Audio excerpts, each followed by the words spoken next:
حیا کے خلاف مسئلہ ہے، لیکن آج کی نئی نوجوان نسل جو ہے اس میں بہت زیادہ مبتلا ہو رہی ہے، جس کو اورل سیکس کہا جاتا ہے. اور میں نے جیسے عرض کیا کہ شرعی مسائل میں چاہیے اور اس کو بیان کرنا یہ ہماری ذمہ داری ہے.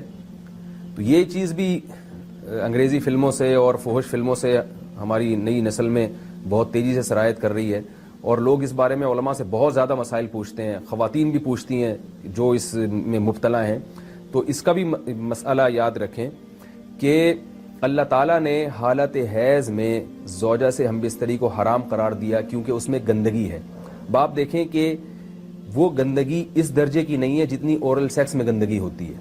اگر اس میں ڈسچارج ہو جائے بندہ، انسان جو ہم بستری کرنے والا ہے زوجہ سے، وہ منہ میں ڈسچارج ہو جائے تو آپ سوچیں کہ اللہ تعالیٰ شرمگاہ کو گندگی سے بچا رہے ہیں، جس کی وجہ سے حیض کی حالت میں ہم بستری کو حرام قرار دیا. تو منہ جس سے انسان کھانا کھاتا ہے، جس سے کلمہ پڑھتا ہے، اور جو انسان کے جسم میں سب سے اشرف عضو ہے، سب سے زیادہ معزز اور مکرم عضو ہے، اس میں ایسی گندگی کو ڈالنا کہاں سے جائز ہو سکتا ہے، کہاں سے حلال ہو سکتا ہے؟ تو آج بعض متجدد قسم کے لوگ جو ہے نا اس کو حلال قرار دے رہے ہیں، تو یہ بالکل غلط ہے. تو یہ بات خوب ذہن میں رکھیں کہ اورل سیکس کے ذریعے اپنی خواہش کو پورا کرنا اس طور پر کہ ڈسچارج ہو جائے انسان عورت کے منہ میں، بیوی کے منہ میں، یہ بالکل حرام ہے، بالکل ناجائز ہے. کیونکہ منی ایک غلیظ اور ناپاک اور گندگی ہے اور ناپاک اور نجس چیز ہے. بعض حضرات یہ کہتے ہیں کہ منی پاک ہے، مگر یاد رکھیں منی کے پاک ہونے کے دلائل مضبوط نہیں ہے، منی کے ناپاک ہونے کے دلائل بہت مضبوط ہیں. سب سے پہلی دلیل قرآن مجید میں آتا ہے الم نخلقکم من ماء مہین، ہم نے تمہیں غلیظ اور پلید پانی سے پیدا کیا ہے، ذلیل پانی سے پیدا کیا ہے. تو اس میں بھی اشارہ ہے کہ منی ناپاک چیز ہے. دوسری بات یہ کہ حدیث میں آتا ہے کہ کنت افرق المنی من ثوب رسول اللہ صلی اللہ علیہ وسلم ثم یصلی فیہ. حضرت عائشہ رضی اللہ تعالی عنہ فرماتی ہیں کہ رسول اللہ صلی اللہ علیہ وسلم کے کپڑوں پر اگر منی لگی ہوتی تھی، صحیح بخاری کی حدیث ہے، میں اس کو کھرچ کے صاف کرتی تھی، پھر آپ صلی اللہ علیہ وسلم اس میں نماز پڑھا کرتے تھے. اب بعض حضرات نے یہاں سے استدلال کیا ہے کہ منی اگر ناپاک ہوتی تو حضرت عائشہ اس کو دھوتی، کھرچ کے صاف کرنا اس کی علامت ہے کہ منی پاک ہے. لیکن یہ بات غلط ہے. اگر منی پاک ہوتی تو حضرت عائشہ کو کھرچنے کی ضرورت نہیں تھی. بات یہ ہے کہ وہ نجاست جس کا ایک باقاعدی جسم ہوتا ہے اور وہ کھرچ کے جسم سے یا کپڑوں سے الگ ہو سکتی ہے، تو اس نجاست کو پاک کرنے کا طریقہ یہ ہے کہ اس کو کھرچ دیا جائے. ناپاک تھی تبھی تو حضرت عائشہ رضی اللہ تعالی عنہ اس کو باقاعدہ کھرچ رہی ہیں اور دور کر رہی ہیں. اور گیلی منی کو نبی، یہ ثابت ہے کہ حضرت عائشہ رضی اللہ تعالی عنہ آپ صلی اللہ علیہ وسلم کے کپڑوں سے دھویا کرتی تھیں اور آپ صلی اللہ علیہ وسلم اس میں نماز پڑھا کرتے تھے. حضرت عمر رضی اللہ تعالی عنہ کے دور میں کسی شخص کو احتلام ہوا تو اس نے اپنے پورے جو ہے نا وہ کپڑے دھوئے، تو حضرت عمر نے اس کو منع کیا، فرمایا کہ اتنا کافی تھا کہ اس جگہ کو تم دھو لیتے. تو اس میں بھی حضرت عمر اس کو باقاعدہ دھونے کا حکم دے رہے ہیں. کسی بھی صحابی نے اعتراض نہیں کیا کہ یا امیر المومنین آپ ان کو دھونے کا حکم کیوں دے رہے ہیں، منی تو پاک ہے. تو منی کے جو ناپاک ہونے کے دلائل ہیں وہ بہت مضبوط ہیں. باقی اس کو جو کھرچنے کا حکم ہے وہ اس لیے کہ منی کے پاک جو اگر خشک ہو جائے تو وہ کھرچ کے بھی پاک ہو جاتی ہے، اس کو پھر دھونا ضروری نہیں ہوتا. اس کی مثال ایسے جیسے حدیث میں آتا ہے، صحابہ کرام فرماتے ہیں کہ ہمارے تلواروں میں دشمن کا خون لگا ہوتا تھا تو ہم اس کو زمین پہ اچھی طرح رگڑ کے اسی کو لٹکا کے نماز پڑھتے تھے. تو دیکھیں خون بھی ایسی چیز ہے کہ جو سوکھنے کے بعد اس کی ایک پاپڑی سی جم جاتی ہے.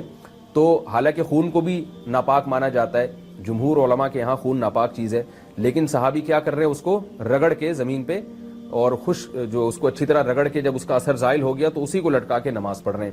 تو جیسے خون ناپاک ہونے کے باوجود رگڑنے سے پاک ہو جاتا ہے اگر کسی ایسی چیز پہ لگا ہو جو لوہے یا ایسی سخت چیز پہ، تو ایسے ہی منی اگر کپڑوں پہ لگی ہو، خشک ہو جائے تو اس کو اچھی طرح جب کھرچ دیا جائے تو وہ پاک ہو جاتی ہے. لیکن اس سے یہ ثابت نہیں ہوتا کہ منی پہلے سے ہی پاک ہے. ایک اور دلیل منی کے ناپاک ہونے کی یہ ہے کہ جو مدی ہے، ٹرانسپیرنٹ پانی جو مرد کے جسم سے نکلتا ہے، وہ اگر جسم سے نکل جائے تو وضو فرض ہو جاتا ہے، اور منی نکل جائے تو غسل فرض ہوتا ہے. اب یہ کیسی بات ہے کہ مدی کے نکلنے سے جس سے وضو فرض ہو رہا ہے وہ تو ناپاک ہے، اور منی نکلنے سے جب غسل فرض ہو رہا ہے بڑی والی طہارت، اس کو ہم پاک قرار دیں. اس لیے امام ابو حنیفہ رحمہ اللہ تعالیٰ کا مذہب منی کے بارے میں کہ یہ نجاست غلیظہ ہے، اور امام مالک کا بھی یہی مذہب ہے. یہ مذہب بہت دلائل کے لحاظ سے قوی ہے. تو اس لیے عورت کے منہ میں ڈسچارج ہونا یہ بالکل حرام ہے، ناجائز ہے، گندگی ہے. اسلام میں اس کی قطعاً اجازت نہیں ہے. اور اگر ان ائمہ کا مذہب لیا جائے جو منی کو پاک سمجھتے ہیں، اس لیے میں یہ عرض کر رہا ہوں کہ بعض حضرات نے اس پہ فتویٰ دیا ہے کہ یہ چونکہ پاک ہے لہذا اگر یعنی کوئی شخص منہ میں بھی ڈسچارج ہو جائے تو یہ بھی جائز ہے. یہ 100% غلط فتویٰ ہے, اس لیے کہ جو حضرات اس کو پاک کہتے ہیں وہ بھی اس کو خبائث میں داخل کرتے ہیں, حرام چیزوں میں داخل کرتے ہیں.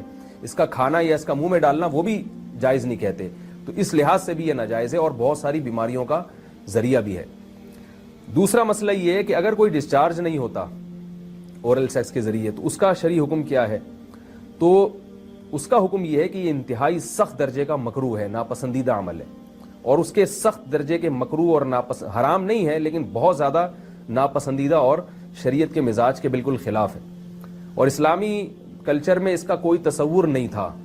یہی وجہ ہے کہ فقہائے کرام کے ہاں اس چیز کا تذکرہ بہت ہی محدود پیمانے پر ملتا ہے. یہ اس کی علامت ہے کہ مسلمان معاشرہ اس چیز سے بالکل بھی واقف نہیں تھا کہ یہ کیا ہوتا ہے. تو یہ چیز غیروں سے آئی ہے, غیر مسلموں سے ہمارے معاشرے میں, جو ان کی موویز دیکھ دیکھ کے, فحش فلمیں دیکھ دیکھ کے نوجوانوں میں اس چیز نے سرایت کیا, ورنہ یہ انسان طبی طور پر اس عمل سے بہت زیادہ نفرت کرتا ہے. کوئی بھی شریف الطبع آدمی ذہنی طور پر اس کے لیے تیار نہیں ہوگا. تو میں پھر بھی یہ کہہ رہا ہوں کہ بہرحال علماء اس کو ناجائز اور حرام نہیں سمجھتے, اس لیے کہ میاں بیوی ایک دوسرے سے جس طرح سے چاہیں استمتاع کر سکتے ہیں, لیکن سخت ناپسندیدہ بہرحال ہے اور مکروہ چیز ہے, اور اس قابل نہیں ہے کہ اس کی حوصلہ افزائی کی جائے. یہ اس کے بارے میں ہے کہ جب یعنی جو ہے وہ ادخال کیا جائے اس فم کے اندر, اس جو ہے مرد اس میں باقاعدہ جو ہے وہ تلذذ حاصل کرے. اگر ایسا نہ ہو بلکہ باہر سے استمتاع کیا جائے, جیسے بعض جگہ ایسا ہوتا ہے کہ کیا نام ہے, عورت کو اس چیز سے گھن آتی ہے کہ وہ اپنے منہ میں اس گندگی کو لے کر جائے, تو پھر بعض شوہر زوجہ کو مجبور کرتے ہیں کسنگ وغیرہ پر, تو یہ کم درجے کی کراہت ہے. یعنی یہ بھی ناپسندیدہ تو ہے مگر یہ اس درجے کا مکروہ, اس درجے کا ناپسندیدہ نہیں ہے. دوسری بات یہ کہ یہ جو میں نے پوری ڈیٹیل بیان کی ہے یہ اس صورت میں ہے اس کے مکروہ اور ناپسندیدہ ہونا کہ عورت اس کے لیے ذہنی طور پر آمادہ ہو. یہ بات خوب یاد رکھیں, اگر عورت کو اس عمل سے گھن آتی ہے تو پھر مرد بیوی کو اس کام پر مجبور ہرگز نہیں کر سکتا, کیونکہ یہ نکاح کے جو ایگریمنٹ ہے, مقتضیات ہیں, اس کے خلاف ہے.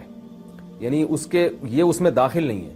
عورت اپنے آپ کو ہم بستری سے تو نہیں روک سکتی, مرد جب چاہے گا بیوی سے ہم بستری کر سکتا ہے, عورت کو اجازت نہیں ہے, لیکن خاص اس عمل سے عورت مرد کو روک سکتی ہے اگر وہ ذہنی طور پر اس کے لیے آمادہ نہیں ہے.